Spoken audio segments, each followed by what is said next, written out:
Sí, ¿qué tal? Esta va a ser la lectura de la siguiente sección del libro de Satanás y el problema de la maldad, del canal Angelus Novus. De antemano pido una disculpa porque no pude grabarla el lunes pasado, bueno, este lunes, mejor dicho. Bueno, ¿por qué? Pues uno piensa, y hasta uno de mis directores de tesis me dijo, no, yo ya te pensaba en vacaciones, yo también me pensaba en vacaciones. Solo que no le dije más porque todavía estoy viendo documentación de mi revocación de baja del posgrado para poder regresar y terminar como un estudiante de maestría y pues ver finalmente a qué es lo que me voy a dedicar. Inicialmente, aquí de abreviado personal, pues uno piensa desde que entra a la licenciatura en física y matemáticas, uno piensa que pues, me voy a dedicar a la ciencia. De hecho, todavía sigo con esa iniciativa. Pero es obvio que, pues, todo pasa en la vida. Uno se enferma de esclerosis múltiple.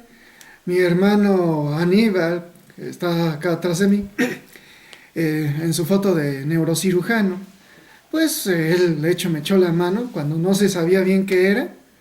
Luego voy a hacer, yo creo que en el canal de Angelus Novus o incluso en el de Filósofo Amateur, porque este es el personal, nota, es personal, el que es de cuestiones de difusión de ciencia y tecnología, cuando se puede tecnología, pues ese, y pues es personal ahí grabando, ese es el de Filósofo Amateur, este es un canal personal. Y bueno, como canal personal, pues estoy haciendo la lectura del libro de Satanás y el problema de la maldad, también el de Anarquía y Cristianismo de Jacques Ellul, y la idea final en este sentido, pues, es poder hacer una difusión y divulgación de la obra de estos autores que piensan un tanto cuanto la teología muy diferente a lo que estamos acostumbrados aquí en México o bien en Latinoamérica, en especial el cristianismo evangélico latinoamericano, que sí es muy comprado por ideas de Estados Unidos, pero las ideas que les compramos a Estados Unidos comúnmente son como que muy católicas, perdón que lo diga de esa manera. O sea, como que pensar que un tanto cuanto como San Agustín, que pensarían así tanto Calvino y a una modificación Arminio, y como que decimos pues ya no hay nada más que trabajar en la teología, más que explicar la revelación, y eso es cierto, pero explicar, el trabajo de explicación, perdón, el trabajo de explicación es más un trabajo humano, y la humanidad cambia. Cuando se redactó la Biblia teníamos un pensamiento precientífico. Cuando vino la Ilustración, un pensamiento moderno. Después de la Segunda Guerra Mundial, un pensamiento posmoderno. Perdón, estoy viendo que tiembla la cámara y quiero ver por qué rayos está temblando el enfoque de la cámara. Un pensamiento posmoderno. Creo que es del ajuste en el tornillo de... Perdón quien esté viendo, estoy viendo esto y para tratar de que pues no se vea tan temblorino la vista, ¿no? Un pensamiento posmoderno. Y en este pensamiento posmoderno, al final está la crítica a ese pensamiento posmoderno en que vuelve a veces mentira la verdad y hace legítima la posverdad. Y en tal sentido, pues hay un pensamiento crítico que al final, para tratar de rescatar todo esto, se vuelve un pensamiento un tanto cuanto complejo. Y como pensamiento complejo, pues vienen varios... Realmente no existe todavía muchos autores. Creo que hay un chino, o no, es un surcoreano, que hace justamente esta crítica, es filósofo, al posmodernismo, al modernismo y a todo, y da su colaboración. Obviamente esto es un tanto cuanto de la lluvia de ideas del ser humano en el sentido posmoderno. Esperen un poco. Ya vi. es acá. Sí, en el sentido posmoderno. Y en ese sentido posmoderno, pues resulta obvio, sigue perturbándose esto. En fin, eso es un buen ejercicio de mecánica clásica y creo que tiene que ver con ángulo de Euler, al que se sostiene la cámara. Bueno, eso es mecánica clásica y esto es física y es como que para hablar de divulgación de la ciencia.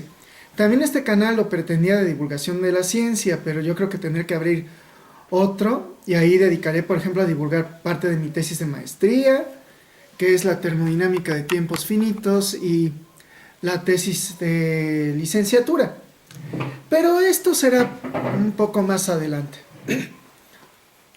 Sin embargo, estamos ahorita en un tema teológico y como tema teológico voy a dar una lectura previa al libro, a la introducción del libro de Satanás y el problema de la maldad. Y por medio de la lectura de textos de Qumran, introducción y edición de Florentino Martínez, de Editorial Trota. Déjame ver si hay una reimpresión. Esta es la primera. Tercera edición de 1993. Sí, del siglo anterior, ¿no? Sí, pues es que no manchen. Ahorita te pasaría, después de esto, en otro video, explicar acerca de este tipo de libros. ¿Por qué tendría que ser así? A veces tal vez tendría que haber una cuarta edición y otros libros adicionales. Y paso a la lectura por medio del primer capítulo. Sí, esto va a ser interesante lo que dice el primer capítulo. En regla de la comunidad, ejemplar de la cueva 1. 1Q, regla de la comunidad, o bien es la sección 1QS de lo que se encontró en las cuevas de Qumran.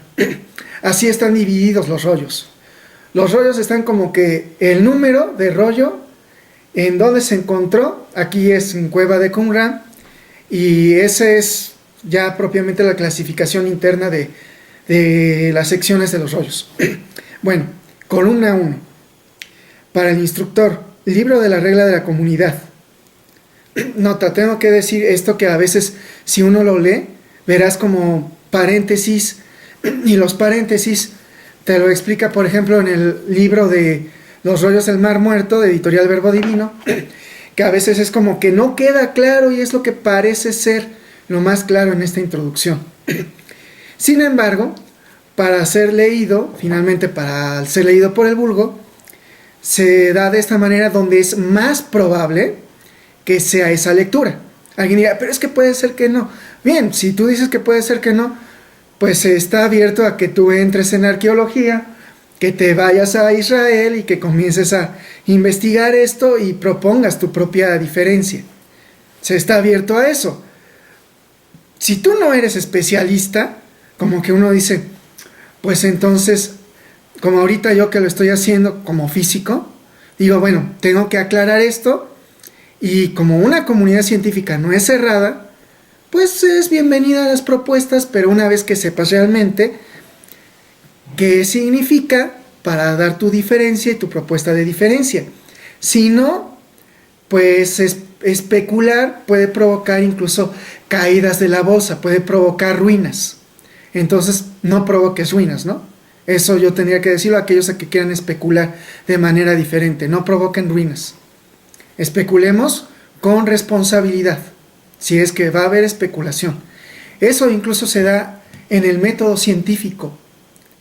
El método científico nos dice que sí, el primer paso es hipótesis, pero para hacer una hipótesis hay que hacerlo de tal manera que pueda ser coherente y puedes hacer que esa hipótesis entre en una línea argumental tal que se vuelve una teoría.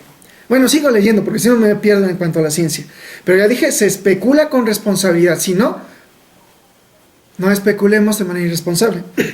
Para el instructor, sí, ya lo dije, ¿no?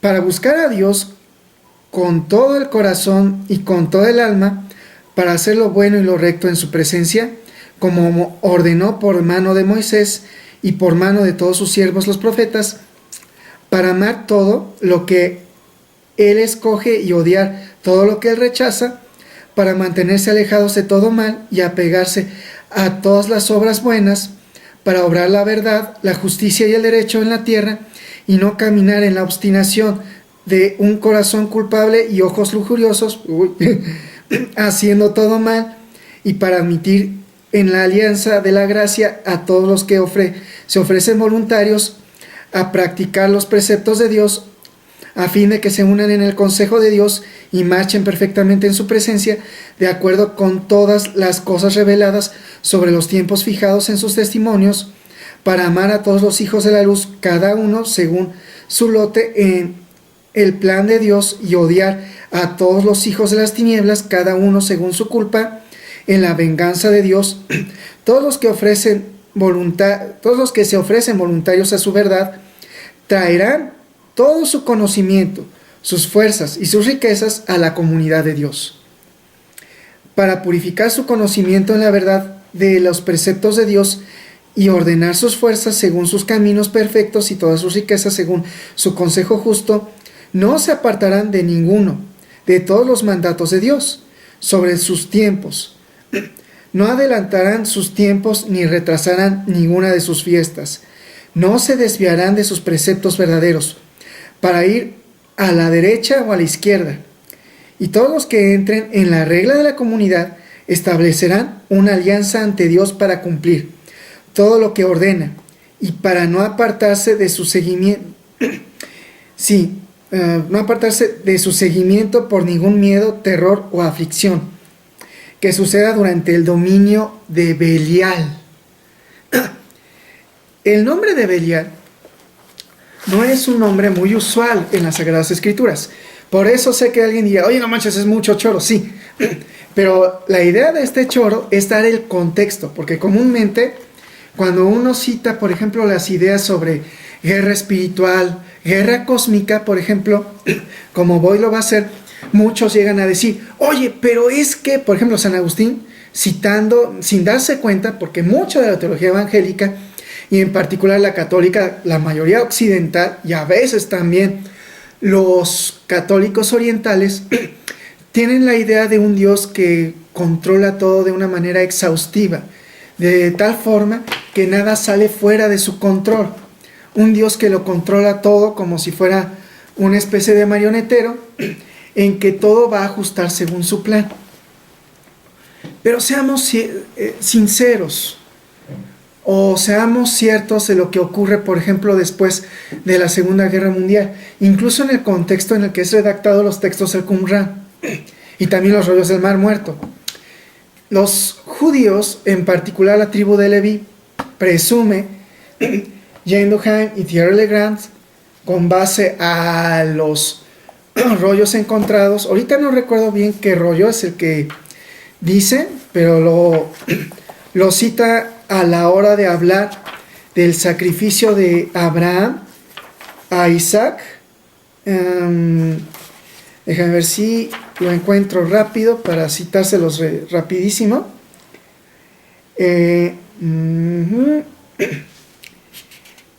Creo que es el 4Q225, fragmento 2.1.14 al 2.13a, en la página 68, ya lo dije, de Los Rollos del Mar Muerto, editorial Verbo Divino, cuyos autores son Jean Duhaime y Thierry Legrand. Thierry Legrand es... espérame, déjame ver... porque no quiero yo estarles fallando. Jean Duhaime, de hecho, es uno de los colaboradores en la biblioteca de Qumran. Aquí lo ponen en francés, en la contraportada. Y Thierry Legrand es profesor agregado de las religiones de la Facultad de Teología Protestante, o sea, es evangélico. Alguien dirá, ¿cómo alguien evangélico tiene un libro en una editorial como Verbo Divino, que es católica? Porque los católicos tienen la peculiaridad